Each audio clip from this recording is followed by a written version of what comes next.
LinkedIn presents. Welcome to the Human Capital Innovations Podcast. We're your source for personal, professional, and organizational growth and development, where we share original research, explore industry trends, and interview executives and thought leaders from across the globe. We hope you join us often for practitioner-oriented content around all things related to leadership, HR, talent management, organizational development, and change management. Maximize your personal and organizational potential with Human Capital Innovations Podcast.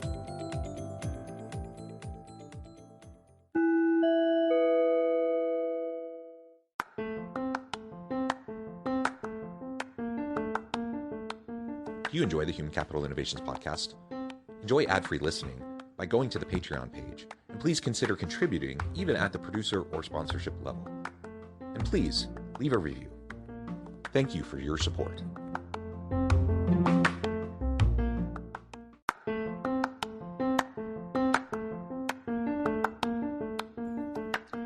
Welcome to the Human Capital Innovations Podcast. In this HCI Podcast episode, talk with Kambria Dumesnil about the future of work and AI as your coworker, not replacement.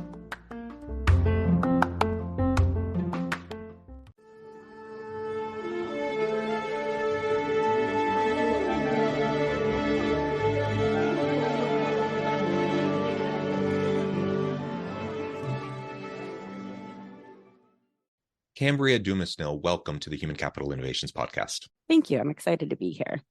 It is a pleasure to be with you. You're joining us from Washington. I'm south of Salt Lake City in Utah. And today we're going to be talking about AI and the current work situation and the future of work. Specifically, I want to look at the future of work and utilizing AI as your coworker, not a replacement. I know there's a lot of buzz around this and a lot of concern, a lot of people wringing their hands around displacement of workers, displacement of jobs, people getting really nervous about that. And certainly, we'll get into it, but certainly, there's opportunity for some displacement, but I think there's so much opportunity for an expansion, a dramatic expansion of productivity and efficiency and the types of things that we can do, which really, really excites me. So this is what we'll be exploring together today. As we get started, I wanted to share Kambria's bio with everybody. Kambria Dumesnil helps learning and development consultants and teams develop generative AI strategies that transform their workflows and enhance learning experiences. Throughout her career, she has spearheaded numerous technology-centered projects that have improved workflows, increased knowledge sharing, and enhanced communication quality. She is a firm believer in the power of collective creativity to add real value for our businesses and learners, whether they are internal or external. And I love everything about that. And I also just want to say, I've been following you on LinkedIn for a while now, probably ever since ChatGPT was released. You have a very strong presence on LinkedIn. You're always posting really great, thought-provoking things. And I've really, really enjoyed those interactions, which caused me to reach out to you to invite you on as a guest. So I'm super excited to have a chance to talk with you and have you share your insights with my audience today. Before we dive on into the conversation, anything else you would like to share by way of your background, your personal context, and then we'll get going. I think the only thing I'd like to share is that I am newer to AI, so I don't have a background in machine learning, computer science, anything like that. So AI, that's what's really exciting to me, is that it's for everyone now. It didn't used to be the case. I started working when ChatGPT was first released to the public. And it's really just about being able to experiment, being able to see what others are doing and learning from that, and then applying it to your own work. Yeah, very good, very good. And I have to reflect back. I don't remember the day, but it was within a day or two of it being released, that I caught the buzz. And I think it was like we go to bed, my kids are in bed, my wife is asleep. I'm laying there in bed scrolling through TikTok, video after video of ChatGPT doomsday videos about how it's going to destroy the world. And I just remember probably an hour of just scrolling through and watching all these videos and thinking, honestly, I get how people can be nervous, but this also sounds super cool. And it was the very next morning I went in and I signed up and I started exploring. I started playing around with it. And my goodness, it is, there's certainly limitations for sure, but it is super cool. And there's so much you can do. One of the things that you share often on LinkedIn are different ideas around prompts and ways that it can specifically be utilized within the learning and development space. But like you said, there's different use cases. There's all sorts of different ways that we can utilize it regardless of function, whether you're in HR, generally, more specifically L&D, or even outside the HR realm and you're in a totally different part of the organization. There are ways that you can utilize these tools, whether it's ChatGPT or some of the others that have been released since. They're fantastic tools if we can learn how to use them, learn what they're capable of, and realize, how to use them ethically and responsibly. Yeah, I think that's a really good point about ethically and responsibly at an organizational level. We have to have some of those policies in place, of course, but also being able to make it available to employees so they have the opportunity to experiment on that individual and team level too. Yeah. And one of the first things, I started hearing, and it's still a concern, I suppose, around just the data security issues with OpenAI and ChatGPT. And I know some of the others that have come out since have a different approach to the openness and the data security. So if organizations are concerned about OpenAI in particular, there are alternatives, there are other options. Mm-hmm. But the question is, do you allow, first of all, will you allow people to utilize it, or do you just completely shut it down? And do you even encourage your people to utilize and explore and test it out and see what is possible and give them a chance to share with each other what they're learning and different use cases and different types of prompts and things that might be able to help benefit them? But that's where leaders in organizations are getting nervous. That's where individual workers are getting nervous because they're thinking, well, if I just automate my job away, then what's going to happen to me? And I think that's a completely understandable concern. Yet I also think, we have to think about it from the standpoint of increased efficiencies, productivity, and just the opportunity for you to unlock your creativity through the rapid generation of creative ideas that can happen through the assistance of generative AI. Yeah, and one of my first use cases, I first tried it out just creating family recipes and a meal plan for the week. But once I experimented personally, I decided to try it out for work-related things. Beyond AI before this, I started doing a lot of content writing as a freelancer in the HR space. So I just asked it to write a blog post for me, and I was very impressed by what it came up with, and then a little worried too, because what's that going to do to my clientele if it can create something in a matter of seconds that normally took me a week going through outlines, doing the research. So it can be scary to have that ability to do that. And the thought that it could replace you or you're going to become redundant and obsolete. But once I was able to experiment with it more and find value within my own workflow of how I could apply it, not to replace what I'm doing or to just completely automate it, but to enhance it and augment my work. I think that's where the real value lies in being able to experiment with that within your own workflow is how you're going to find that too. Yeah. And so as I was introducing this episode, I framed it up around the future of work, utilizing AI as your coworker, not a replacement. Now, certainly, as I mentioned, there will be some displacement. Anything that can be automated, whether that's, physical automation via advanced robotics, or it's digital automation and technological automation via AI or other advanced computing systems, that's going to continue to happen. It has been happening. It's been happening at every different stage of the Industrial Revolution. It happened with the huge disruption of the personal computer, with the internet. This is just the next stage, and it will happen. But if we look back, if we look at the arc of history and we look at how technological disruptions have influenced the nature of work, while there has been disruptions at each stage, there has also been a huge unlocking of other opportunities, new industries, new job types, new professions, and just the reality that you don't have to spend all of your time doing these manual things or these rote, repetitive things over and over and over again, because you have other systems, other technologies that can assist with that. So I really like your framing around AI as a coworker as opposed to AI as a replacement, also recognizing with the caveat that there will be some level of replacement, but there will also be an increased opportunity of just a huge range of new things we haven't probably even conceived of yet.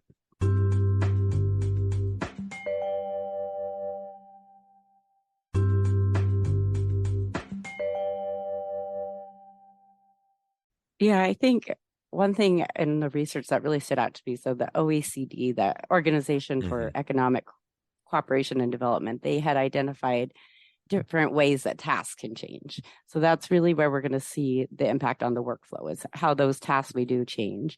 And they have 4 different ones. So there's a complementary change if it enhances our ability to do the task. Like we were talking about augmenting the work. The worker's still responsible for it, but they're just doing it in a better way that's more efficient, more productive, and even produces better outcomes.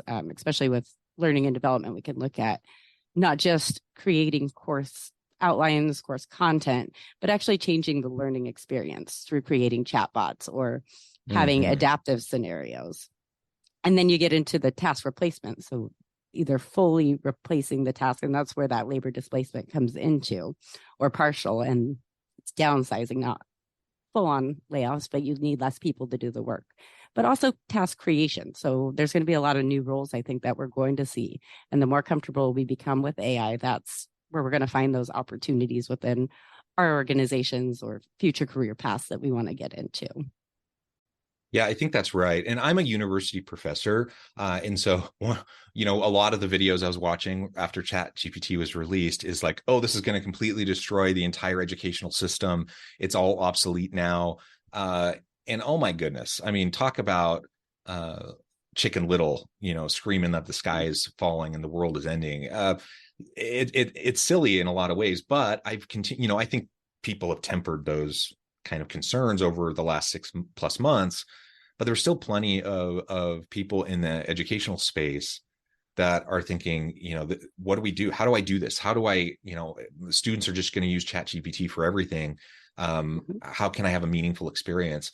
And I remember my very first thought as I was watching that first night, it was just a day or two after ChatGPT had been released, and I was watching these videos. My very first thought is, if I assign something that students can easily complete using ChatGPT, it's probably a crappy assignment anyways. And so as a professor, I need to be thinking about how to up my game, how to have meaningful learning activities and experiences that require students to apply their understanding of the subject matter and apply it in useful ways. It can be assisted by things like ChatGPT and generative AI, but it can't replace what I would expect a student to do if I craft good assignments, if I craft requirements for my students. And in fact, in the last 6+ months, I've actually incorporated ChatGPT as a tool within my course and encourage my students to utilize it so that they can, they don't have to spend as much time doing web searches and trying to pull together relevant information. We talk about the ethics of it. We talk about plagiarism. We talk about not copying and pasting, just like I do, in any sort of writing. Plagiarism is not acceptable. But we have those conversations. And we talk about it, how it can be utilized as a tool. And if I don't do that, I think inevitably my students will end up abusing it in a way that's not ethical or healthy. If I do that, though, then they see it as, oh, this is a really good resource, just like years ago when people started using calculators, when they're doing computations, or they started using the personal computer or whatever. I'm sure there are people that wrung their hands about, well, now they're not really doing the work themselves. Of course they are. And of course, over time, you just learn how to use the different technologies to enhance what you're doing. And it's been a lot of fun to see what my students have done and like how the level of their output in a class project can go up dramatically because their productivity and efficiency is so much better in how they're completing the project because they're utilizing some of these tools. So my expectation level has actually gone up. And I feel like their learning opportunities and experiences increased and gone up as well. The other thing that I've done, and you just mentioned it in the L&D space, is the use of chatbots. And I've developed some chatbots using Poe built on a couple of the different generative AI models. And it's super cool. And I embed them within my learning management system for my university courses, which, I'm pretty accessible. If my students have a question, they can reach out. I'll respond pretty quickly. I'll give them answers. But it's super cool when you have chatbots that are trained on your syllabus, on, I use a lot of open educational resource textbooks, so I can train on the textbook. I can train on the content of the course. And now there's like a real-time chatbot tutor that's just right there in the course that they can get, in milliseconds, they can get answers to the most common questions. And guess what that does for me? That frees up my time. So I'm spending less time answering kind of the same silly questions, there is such things as a dumb question from a student sometimes, because they don't like read your syllabus, or they don't like watch your introduction videos, or they don't read the announcements and such. And so this takes care of that. Like it responds immediately, and the students get their answers immediately, and they can move on and they don't get stuck. So I just see it as such an amazing opportunity. Now, could that displace me as a professor over time as things continue to improve? I mean, certainly there's a possibility of more and more augmented reality, virtual reality, AI assisted learning that could in some ways threaten the way I do things. But I just view that as like, well, that's an opportunity for me to learn how to adapt in an evolving world where I can finding places where I can add value in a meaningful way. And for me, I've felt like this for a long time, long before ChatGPT came out. I've been a university professor for 14 years. I remember thinking even back, I don't know, 2010, 2011, I was still fairly fresh, fairly new. And even in the first couple of years, I started to notice like things are kind of shifting. And in the 10 plus years since, I've seen huge dramatic shifts in the higher education space and what it looks like for me to be an effective professor in the classroom. And honestly, it comes back to like my ability to coach and mentor my students. It comes back to my ability to curate knowledge and information for them in an accessible way that's scaffolded to help assist their learning. And those aren't easily replicable types of skills or types of behaviors using generative AI. And so that's, you know, if I'm hanging everything about my job on my knowledge, you know, my ability to get into a classroom and lecture and like distill my wisdom and knowledge to the students, that was an obsolete approach 10 years ago, certainly. And it's definitely an obsolete approach now. So we have to look at like what is the value added proposition of me in my position, whether it's me as a professor or it's you as an L&D person or someone in marketing or whatever, and then hone in on those things that are your best contributions, and then focus your energy and time on those. And that makes it a win-win-win for everybody. Yeah, I think there's a popular quote. I don't know where it came from, but the AI won't replace you, but someone who uses AI will. Yeah. And with that, we have to be just a little bit careful, because it's not just using AI. If you just think you're going to use AI to generate your content, do everything for you, but you're not doing anything to add value in lieu of that. So going beyond and spending your time on extra things that are going to add value, adapting the way you do your work to support that. And so it's really a collaboration with AI rather than just having an AI tool do part of your job. Because if that's the case, it probably will replace you or somebody else who knows how to use it effectively and can bring more to the table. I think that's where we're really going to see some of those changes.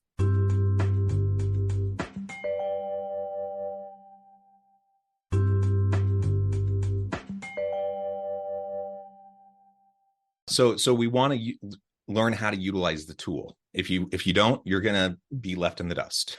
You're going to be obsolete. And in the university space, you know, I definitely see some of that. You see people, I kind of joke about it, but back in the day, I was going through, you know, the core of my education.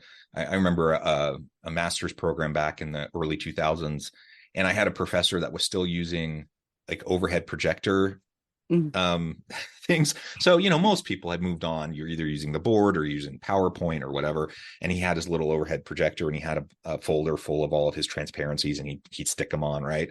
And I just remember at the time thinking, oh my gosh, that's silly. And this is just evidence that this guy probably hasn't even updated his content in like at least a decade or more. And I mean, he's a super brilliant guy. I was actually a really good class in a lot of ways, but also not updated and probably was lacking in some ways. And so, you know, as I think about, again, whether we're talking specifically about the L&D space within a corporate setting, or we're talking about a university, higher education kind of a setting, the reality is this is just another tool that we need to learn how to use effectively, train our students in using effectively. And if we don't use it, we're going to get left behind. We're going to be seen as less and less relevant. And that's one of my ongoing fears within the higher education space is like, that's the kind of the ongoing battle we have anyways, is are we relevant in the modern world of work, in the modern labor market? And when we know public attitude around higher education has been going down, we know that a lot of universities have been seeing declining enrollments, and there's a lot of reasons for all of that. But one of the things is you have to do things that are relevant, that are applicable, that are going to prepare people, give them a breadth of knowledge and understanding and a way to interact with the world, but also prepare them for effective careers where they can be successful. And if we're not doing that, we become irrelevant, we become obsolete. And so that's just kind of a zooming out. That's kind of a more of a meta kind of view of like how this could impact things like higher education. And certainly in the L&D space, same thing. If your training department is not learning how to utilize these tools, guess what? You're going to have to be accountable for that. And you're not going to keep up with other organizations. Yeah, I think that's a good point. I know with any change, there's a lot of resistance. So there's kind of that fear of using new tools, especially in learning and development. I think we're a little late to adopt new technologies sometimes. So I think being able to get over that, I really like how you mentioned using ChatGPT with your students and as part of that architect experience with the chatbots. I know a lot of times it's brought up about hallucinations in AI and all these other limitations, but a lot of those can be overcome if we set up the structure correctly. So just having students go out on their own and using ChatGPT without that guidance, it might not be as effective as if you can create those chatbots like you did, trained on your information. So they're providing that with them with the information that they need, and they're not just left on their own to try to figure out what ChatGPT is telling them, if it's true, if it's inaccurate, what those hallucinations are, and then trying to connect that back to the source information themselves.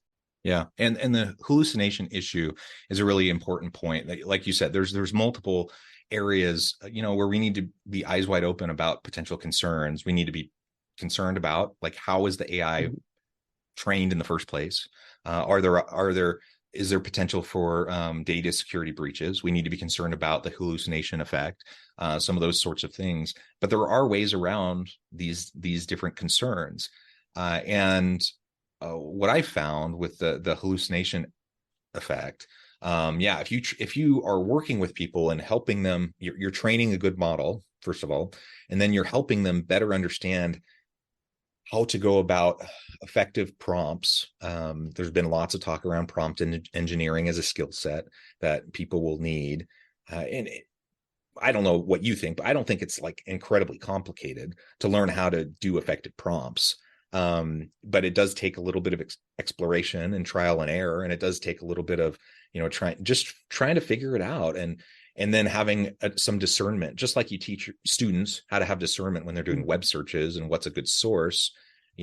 Thankfully now the generative AI models they have options where you can have sourcing for the information that it's pulling in, so you can cross-check things. And so if a student might be a little naive and not really sure about the information they're seeing, there are ways for you to actually check on that. And that's something that I ask my students to do. Like, if you're using it, that's great, but show me your prompts, show me the outputs, show me the references that generated the outputs, and then do some fact checking and see what it says. And over time, you can become more comfortable with what you're seeing, but you also are learning about what is relevant information and what might not be as pertinent or might even be false. Yeah, I think that's such a great approach with validating the information that you get. And then as you're doing that and learning more about the different models, you'll know what's best for each task. So if you need accurate resources, eventually you'll learn that using ChatGPT 4 with the plugins that have the web pilot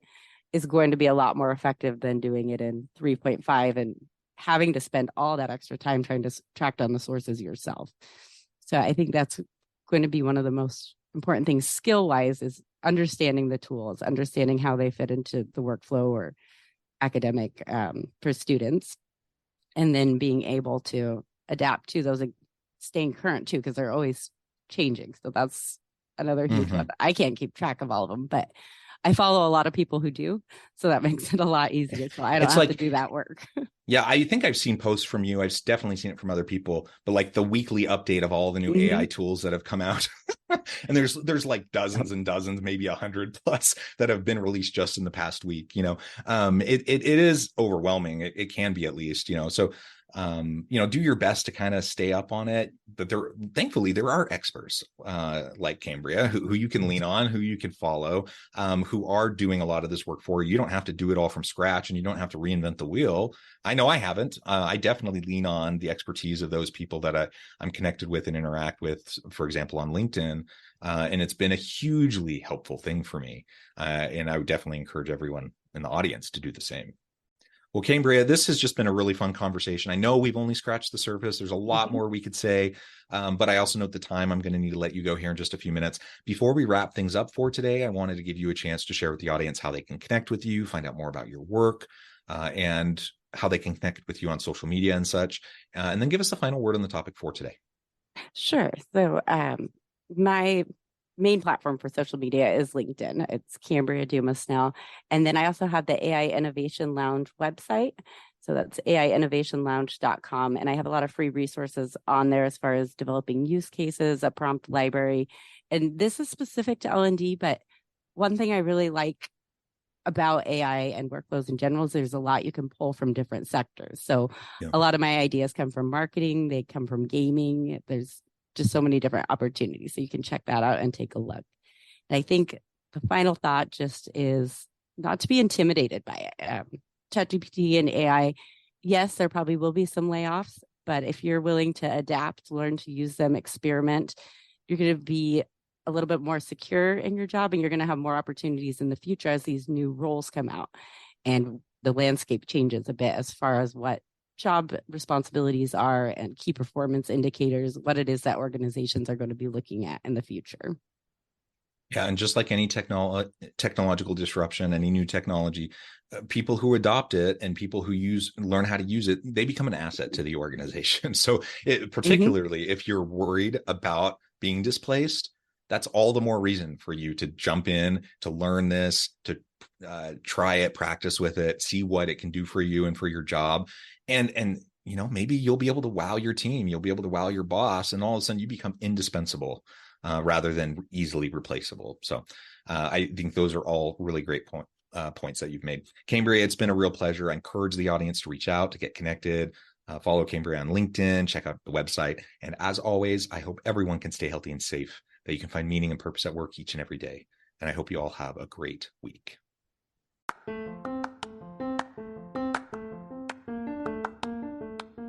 you enjoy the Human Capital Innovations Podcast? Enjoy ad-free listening by going to the Patreon page. And please consider contributing even at the producer or sponsorship level. And please leave a review.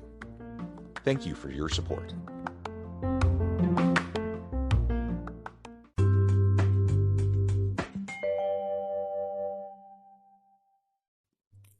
Thanks again for joining us for this episode of the Human Capital Innovations Podcast.